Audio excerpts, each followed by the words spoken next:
Bax bu gün götürək toydan.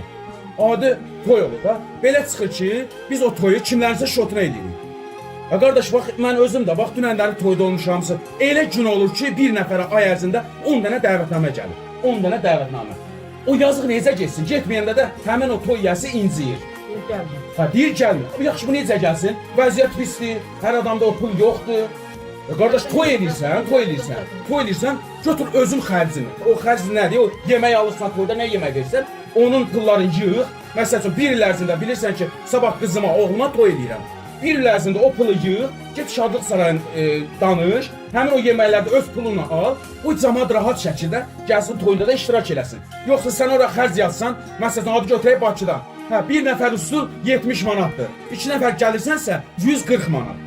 Ha, bu yazıq necə gəlsin ora? Bunun yol pulusu var. Gedib gəlməyə də nə qədər pul edir. Bu yazıq nəfər gedib gəlsin. Mən də elə buradan üzümü tuturam. Yəqin ki, bizim xalqımızın içində bizi dəstəkləyən olacaq. İstəyir hüzur olsun, istəyir toy olsun. Yəni toy edirsən, öz şotu elə də.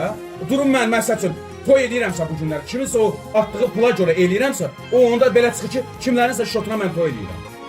Ən gözəl qanun qayda odur. Bəzən olur, bir görürsən ki, adam var toy eləyir. Adam var toy eləyir. Gəlir millət yığılanda deyir, mən xərc istəmirəm.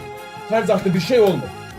Məncə gözəl fikir olar. İnşallah dəstək verərlər bizim sözlərimizə. Bu toydur, bu əsas hüzürlərdir.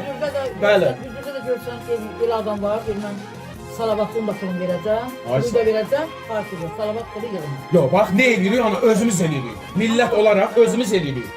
Bax, adi toylarda bəzi insanlar var da, onları qudurdan da özümüz edirik. Bu şeylərə həqiqətən də son qoyulmalıdır. Valla bəzən insanlar var, utanır, bəzən keçir qıraqda ağlayır ki, ay mənim bu günləri filan adamım öldü. Mən də ona necə bu şəraiti yaradım, necə yeməyin verim, necə eysanım verim.